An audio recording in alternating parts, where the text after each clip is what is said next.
Hello students, मेरा नाम दीपक कुमार है और मैं लेकर आया आपके लिए वर्कशीट नंबर 33 जो कि क्लास 9th के बच्चों के लिए है। और हमारा सब्जेक्ट रहेगा सोशल साइंस। सब सब्जेक्ट रहेगा बच्चों हमारा डेमोक्रेटिक पॉलिटिक्स। और इसमें हम लेसन नंबर 3 पढ़ रहे हैं, इलेक्टोरल पॉलिटिक्स। आज की डेट रहेगी बच्चों 19 सितंबर 2020। तो चलिए बच्चों देख लेते हैं वर्कशीट का टॉपिक क्या रहेगा। What makes election in India democratic. भाई इंडिया में इलेक्शंस जो है डेमोक्रेटिक किस तरह से है, ये इस वर्कशीट का टॉपिक दिया है। ठीक, चलिए स्टार्ट करते हैं वर्कशीट को, देखते हैं क्या लिखा है। We get to read a lot about unfair means in elections. हमें जो इलेक्शंस में धोखाधड़ी हो रही है उसके बारे में जानना ज़रूरी है। जैसे कि vote cast by false name, कि भाई किसी गलत नाम में हम वोट डाल करके आ जाते हैं या फिर कोई और वोट डाल करके आ जाता है। Excessive use of money by the big parties, कि भाई जो बड़ी पार्टी है वो इलेक्शन के टाइम पे ज़्यादा मनी का यूज़ कर रहे हैं। आगे क्या लिखा है, इंटिमिडेशन ऑफ वोटर्स, कि भाई वोटर्स को डराया जा रहा है, धमकाया जा रहा है ऑन द पोलिंग डे, भाई पोलिंग डे के दौरान। ठीक, आगे क्या है, miss use of government facilities, कि भाई सरकारी जो सुविधाएं हैं उसका मिस यूज़ किया जा रहा है। And officials by the ruling party, और जो सरकार में अभी पार्टी है वो मिस यूज़ इसका कर रही है इलेक्शन का। ठीक, चलिए आगे देखते हैं क्या लिखा है बच्चों वर्कशीट में। वी फील अनहैप्पी, हम बहुत दुखी महसूस करते हैं। व्हेन वी रीड और सी सच रिपोर्ट, जब हम ये रिपोर्ट देखते हैं और पढ़ते हैं कि भाई आज इस इलेक्शन में इतनी धांधलीबाजी हुई है, तो हमें बड़ा दुख होता है। ठीक है, आगे देखते हैं क्या लिखा है। But fortunately they are not on such a scale as so as to defeat the very purpose of elections. लेकिन दुर्भाग्य से ये इतने बड़े पैमाने पे नहीं हो रहा है कि भाई इलेक्शंस को हम कैंसिल कर सकें। ठीक है, चलिए आगे देखते हैं क्या लिखा है। Can a party win an election and come to power, कि भाई कोई पार्टी जीत सकती है और सत्ता में आ सकती है, not because it has popular support, क्योंकि उसकी कोई पॉपुलर सपोर्ट नहीं थी, but through electoral malpractice, लेकिन उसने कुछ इसमें धांधलेबाजी की है। लेट अस एग्जामिन, देखते हैं किस तरह से। इंडिपेंडेंट इलेक्शंस कमीशंस, कि भाई हमारे देश में एक संस्था बनाई गई है जिसको हम कहते हैं इलेक्शन कमीशन। ठीक है, अब देखते हैं बच्चों इलेक्शन कमीशन का काम क्या है। The chief election commissioner is appointed by the president of the India, कि भाई इंडिया के जो प्रेसिडेंट हैं उनके द्वारा अपॉइंट किए जाते हैं चीफ इलेक्शन कमिश्नर। ठीक है, to conduct the free and fair elections, भाई इनके हाथ में होता है कि भाई फ्री और फेयर तरीके से इलेक्शंस को करवाना। ठीक है, आगे देखते हैं क्या लिखा है।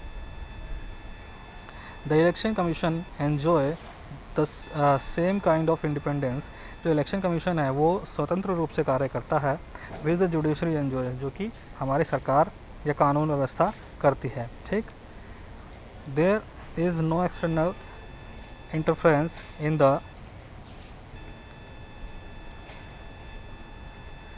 There is no external interference in the work of the election commission, यहाँ पे कोई भी बाहरी हस्तक्षेप नहीं होता है इनके कार्य में। आगे देखते हैं। EC takes decision on every aspect of conduct and control of elections from the announcement of elections to the declaration of the result. जो इलेक्शन कमीशन है उसके हाथ पे ही निर्णय है कि भाई हमें किस तरह से कंडक्ट करवाना है इलेक्शन और किस तरह से उसके ऊपर नियंत्रण रखना है। जब इलेक्शन की जो डेट है वो स्टार्ट होती है और रिजल्ट तक ये सारा का सारा काम किसके हाथ में होता है, इलेक्शन कमीशन के हाथ में होता है। ठीक है, चलिए आगे देखते हैं। It implements the code of conduct and punishes any candidate और पार्टी दैट वायलेट्स इट, और ये कोड ऑफ कंडक्ट लागू करता है और उनको दंड देता है जो इसका पालन नहीं करते हैं। ठीक है, आगे देखते हैं क्या लिखा है बच्चों। It prevents the misuse of government power और मशीनरी, और ये जो गवर्नमेंट की पावर है उसको मिसयूज होने से रोकता है और मशीनरी का मिसयूज होने से रोकता है। कौन, इलेक्शन कमीशन। ठीक है, आगे देखते हैं बच्चों क्या लिखा है वर्कशीट में।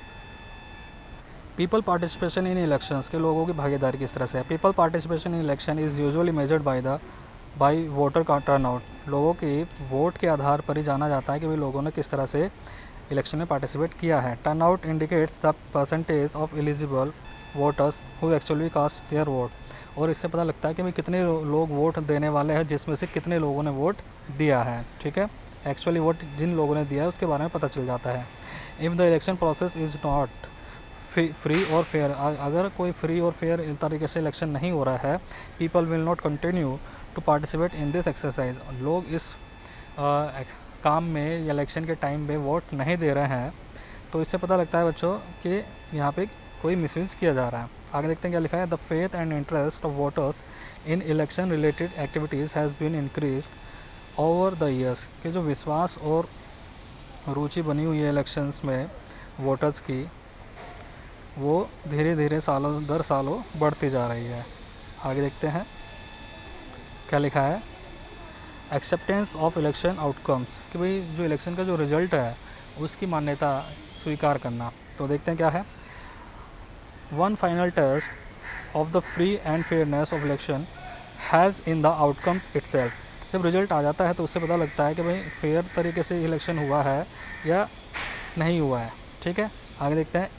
If elections are not free और फेयर, अगर इलेक्शन फ्री और फेयर नहीं है, outcomes always favour the powerful, जो भी रिजल्ट आएगा वो हमेशा पावरफुल रहेगा। ठीक है,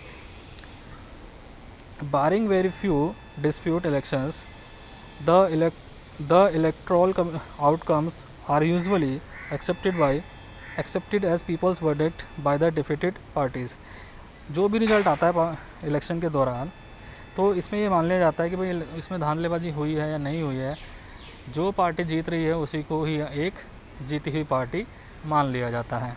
ठीक है बच्चों, चलिए आगे देखते हैं क्या लिखा है वर्कशीट में। फ्लो चार्ट हमें दिया गया है, फ्लो चार्ट में देखते हैं बच्चों क्या है। Challenges to free and fair election, कि भाई जो फ्री और फेयर तरीके से इलेक्शन कराए जाने हैं उसमें क्या क्या चैलेंजेस हमारे सामने आ सकते हैं। तो देखते हैं पहला चैलेंज क्या है। Very often elections offer little choice, कि भाई इलेक्शंस के दौरान हमारे पास चॉइस की कमी बहुत कम हो, तो यहाँ पे क्या है, फेयर तरीके से इलेक्शन नहीं हो रहा है। ठीक है, आगे देखते हैं। Lot of money used in the election, कि भाई जहाँ पे ज़्यादा से ज़्यादा मनी यूज़ की जा रही है वहाँ पे उसका मतलब क्या होगा कि भाई यहाँ पे फेयर तरीके से इलेक्शन नहीं हो रहा है। ठीक, criminal background candidate take part in the election race, जिसका कोई भी आपराधिक आपराधिक जो मामले इसके ऊपर दर्ज हुए हैं लास्ट सेशंस में, criminal background candidate take part in the electoral race, कोई ऐसा व्यक्ति जिसका कोई क्रिमिनल बैकग्राउंड रहा है वो इलेक्शंस में अपना पार्टिसिपेट कर रहा है, तो मीनिंग क्या होगा कि यहाँ पर अनफेयर तरीके से इलेक्शन करवाए गए हैं। ठीक है, आगे देखते हैं क्या लिखा है। Perform nepotism in ticket distribution, और टिकट डिस्ट्रीब्यूशन के दौरान कोई ऐसा कार्य किया गया है जिससे पता लग रहा है कि भाई यहाँ पर अनफेयर मीन्स का यूज़ हुआ है। ठीक है, आगे देखते हैं क्या लिखा है। Smaller parties and independent candidates suffer a huge disadvantage compare to bigger parties, कि भाई छोटी पार्टी को बड़ी हानि पहुंचती है बड़ी पार्टी के कंपैरिजन में। ठीक है, अगर कोई अनफेयर मीन्स तरीके से इलेक्शन हो रहा है तो बड़ी पार्टी जीत जाती है और छोटी पार्टी हार जाती है। ठीक है, चलिए बच्चों देखते हैं। अब वर्कशीट के हमें कुछ क्वेश्चंस दिए गए हैं, इन क्वेश्चंस के हम आंसर आगे देखेंगे। पहले हम क्वेश्चंस को पढ़ लेते हैं, हमें क्वेश्चंस में क्या पूछा गया है। फर्स्ट क्वेश्चन है, write down the functions of the independent election commission, कि भाई इलेक्शन कमीशन के हमें फंक्शंस लिखने हैं। अभी हमने ऊपर देखा था इलेक्शन कमीशन के क्या फंक्शंस होते हैं, इनके आंसर हम अभी देखेंगे एक साथ सभी के। ठीक है, आगे देखते हैं क्या लिखा है। Question number 2, mention the way to prevent the malpractices in elections as per your understanding, कि भाई अपने समझ के अनुसार आप मॉल प्रैक्टिस की जो रोकथाम है वो बताइए किस तरह से हम कर सकते हैं। ठीक, आगे देखते हैं क्वेश्चन को number 3, why do you think peoples participation is necessary in election, कि भाई आप क्या समझते हैं कि भाई लोगों का इलेक्शन में पार्टिसिपेट करना ज़रूरी है या नहीं है, तो इसको एक्सप्लेन करना है। फोर्थ क्वेश्चन है, according to you what are the challenges in free and fair election, कि भाई फ्री एंड फेयर इलेक्शंस में किस तरह के चैलेंजेस आ सकते हैं। अभी हमने ऊपर ये देखा कि फ्री एंड फेयर के चैलेंजेस है, तो हम इस तरह से आंसर इसके यहाँ पे देख सकते हैं। देखते हैं बच्चों आगे इसके आंसर हमने किस तरह से दिए हैं।